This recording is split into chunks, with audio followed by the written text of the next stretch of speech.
Good morning. It's a little bit before dawn, and it is my, third to last day before leaving my job. Yet, that's right, I finally got to the finish line.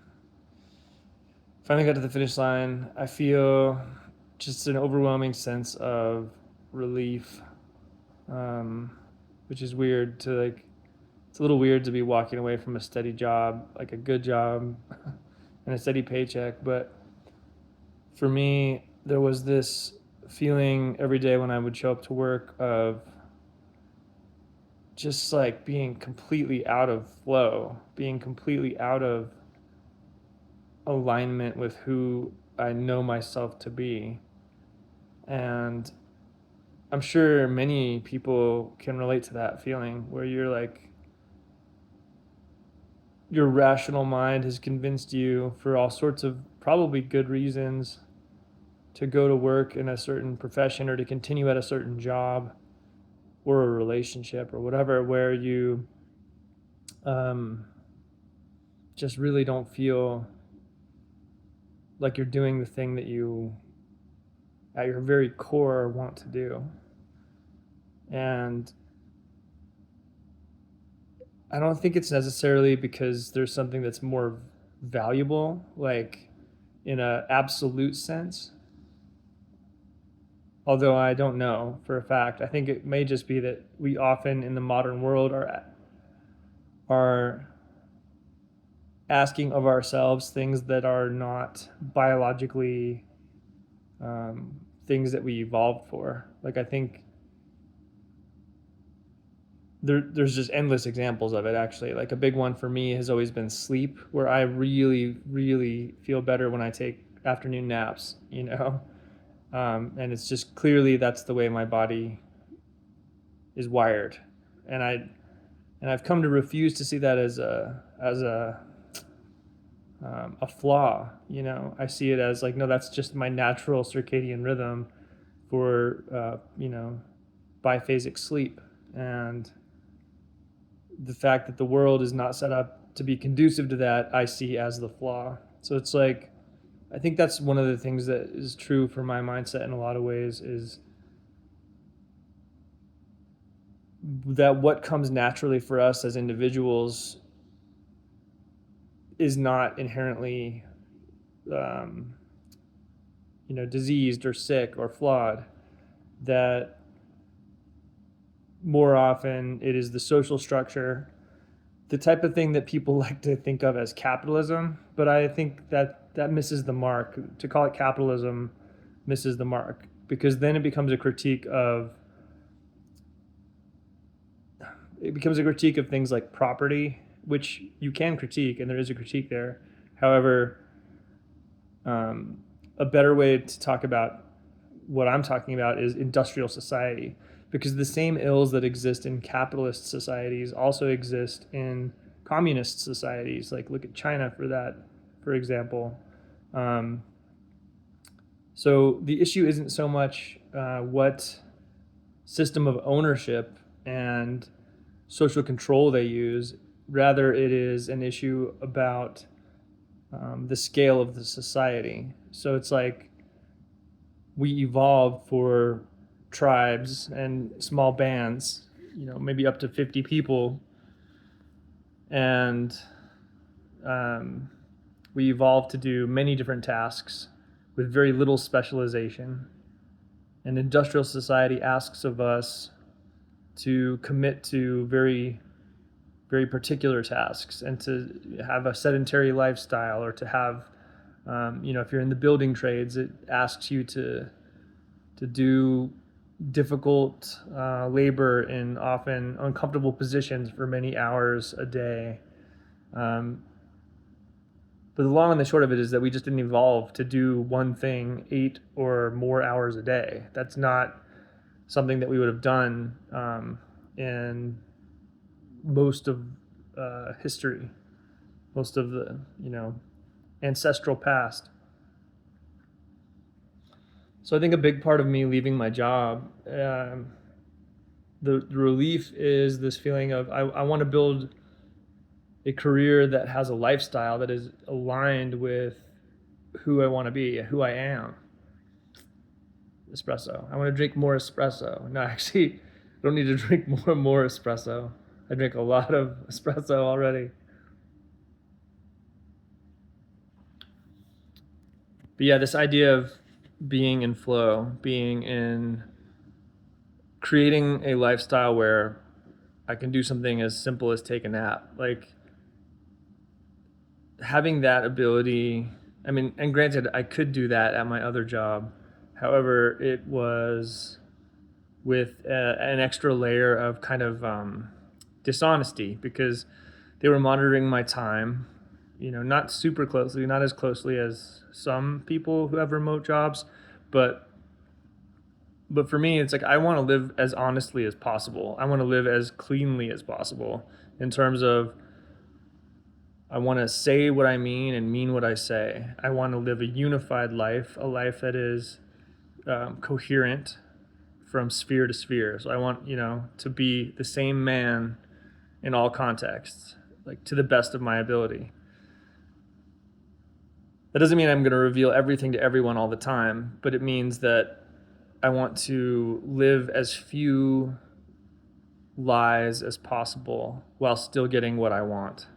Now, that's the caveat, right? Like there's an element of strategic dishonesty that we all engage in, and that is not even maladaptive. It's like an adaptive trait to be able to use it.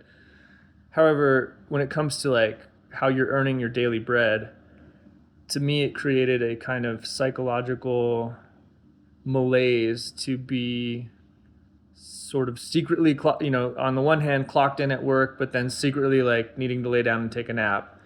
And of course, I could have told them that I needed to do that, but I think if it would have broken a company more for me to have to nap as much as I actually needed to feel okay. And so the easier solution was just to not say anything and leave their company culture intact.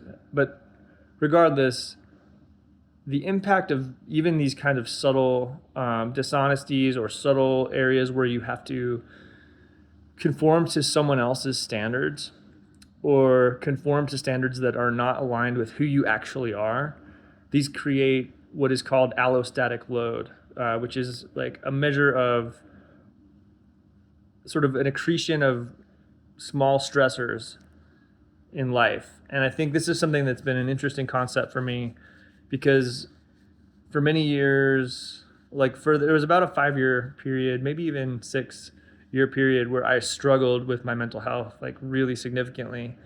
And it wasn't, it was on a spectrum. It was like up and down. There were good times in there too, but in hindsight, I'm like, wow, I was really struggling. And this idea of allostatic load kind of plays into that. I think I had certain stresses and problems that any one of them in particular maybe wasn't enough to create true sort of acute PTSD-like symptoms, but that in their totality, I had what is often referred to as complex PTSD. And I would get into these triggered states, sometimes for days, like where I was just really not doing okay. And at the same time, I had essentially no social support. I had very few people that I was connected to closely, which I think was a big part of it. And I think when you look at addiction, when you look at the way people who are really struggling, you look at addiction, you look at people who are like incels, you look at people who are like failure to launch kind of, living at home with their parents, never have found a way to make it in the world.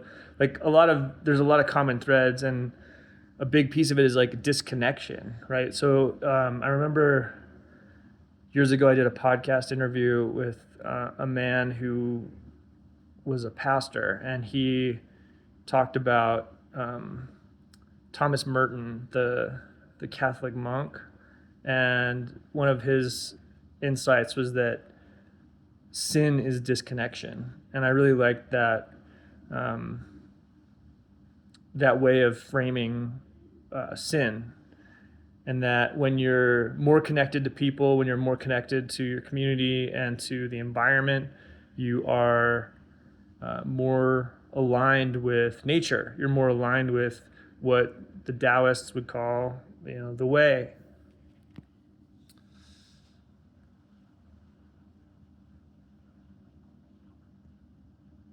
And this is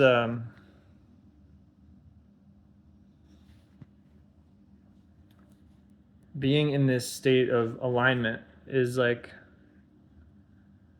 really what I'm after. And there's an element of faith that if I stay in alignment and that I produce quality work and that I speak courageously and tactfully, that there will be something of value to others there. Now, I'm not sure if that's true. It may just be a personal journey. It may only be of value to me. And I think that's okay too. I think the rule I have for myself right now is that, like, if what I'm doing today isn't worth doing on its own, then it's probably not worth doing at all.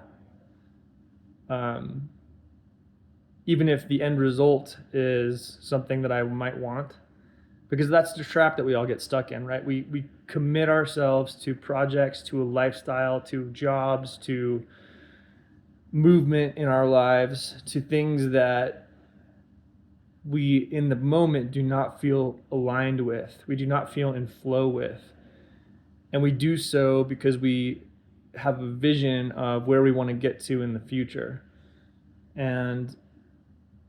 But for me at this point in my life, like, I've done that for 45 years, well, I mean, not childhood. I was having a great time being a kid.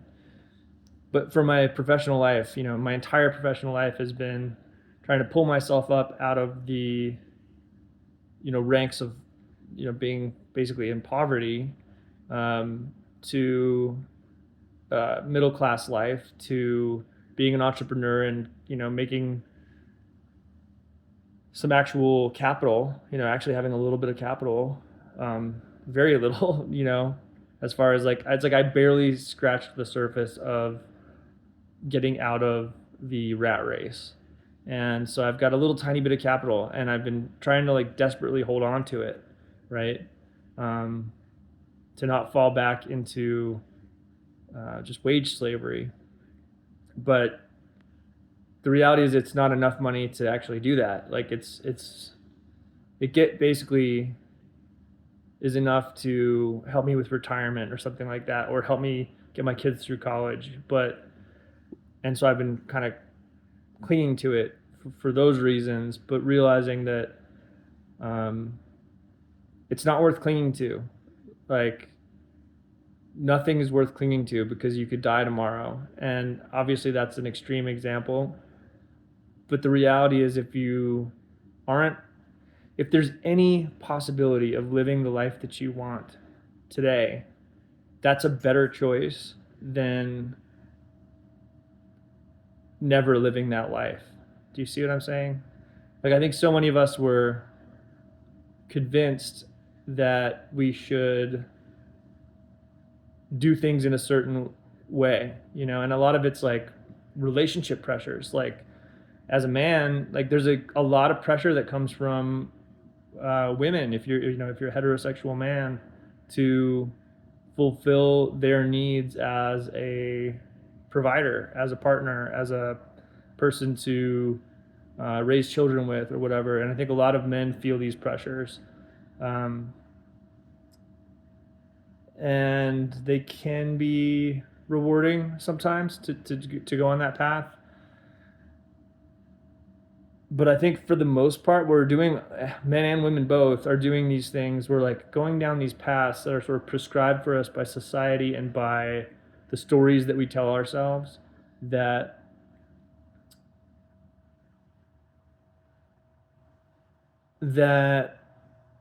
are aspirational. or that are built on fantasy, built on a narrative that is um, actually a bit out of alignment with our true selves.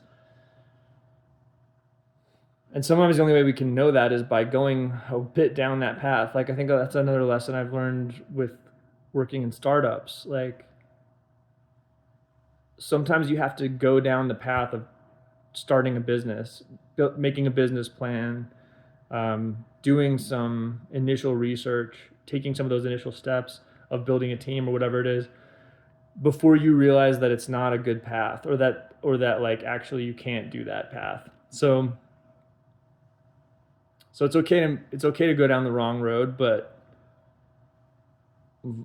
if I could go back and do anything over again, it would be to listen to myself sooner, be more sensitive to that feeling of like, maybe this isn't right for me. Maybe maybe if I stay on this path, I might make more money, or I might get the girl, or I might do whatever, but maybe it's not worth the cost,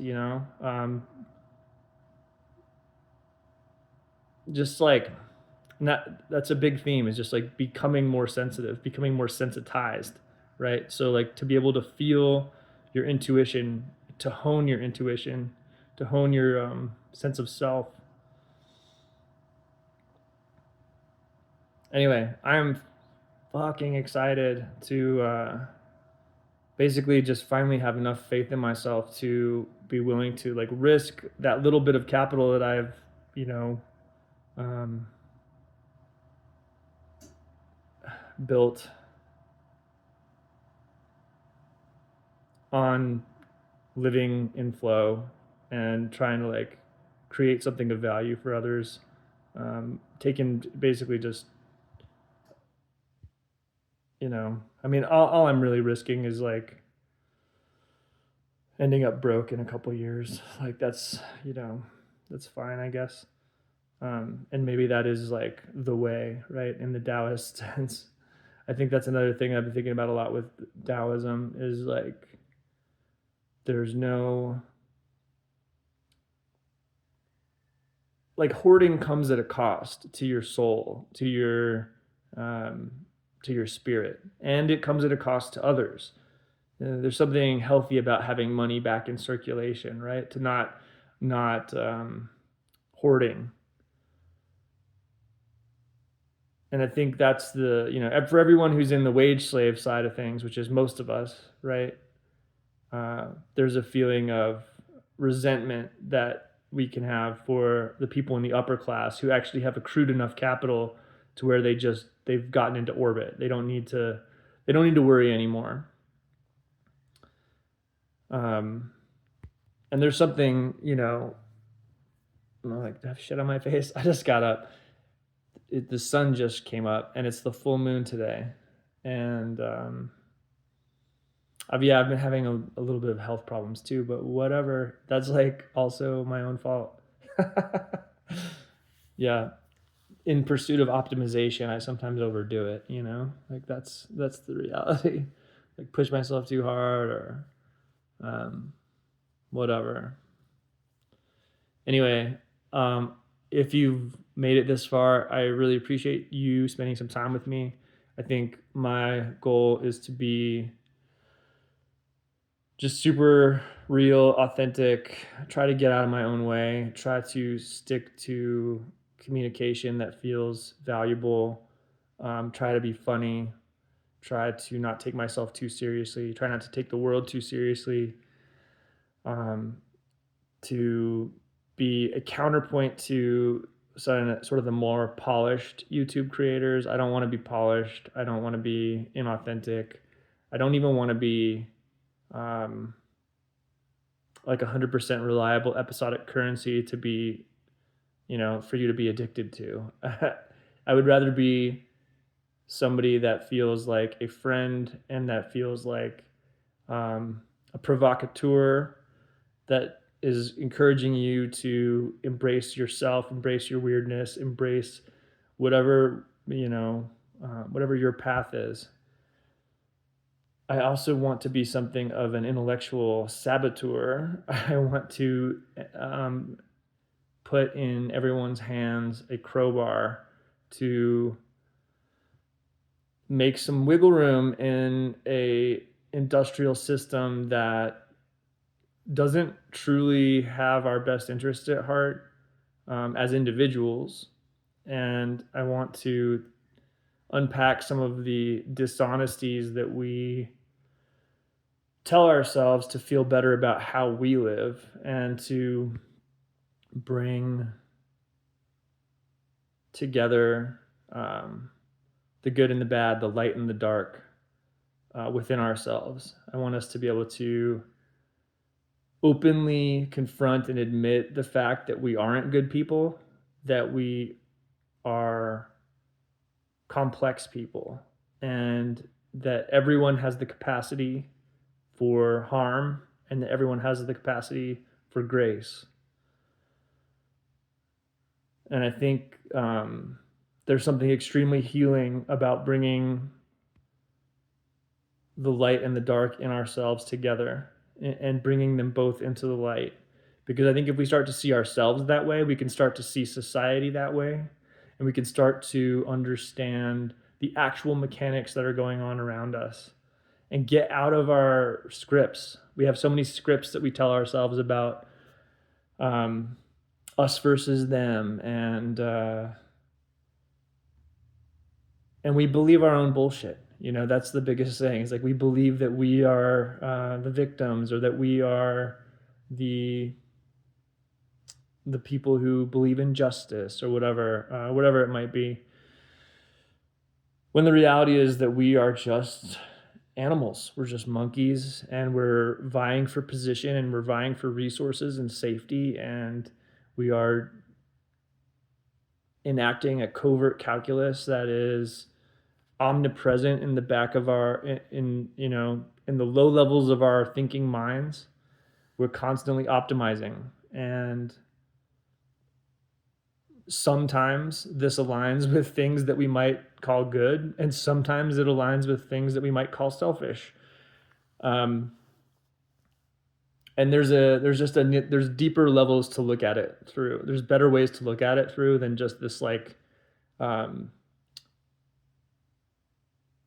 sort of self-congratulatory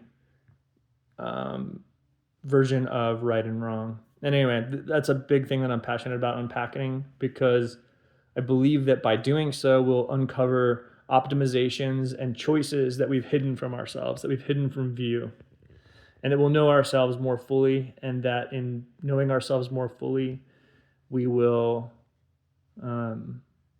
never transcend ourselves, but we're able to work with the raw materials of our lives in new ways that might be interesting, and that might be creative, and that might bear fruit. Anyway, thank you. I'm Animal. Have a great day.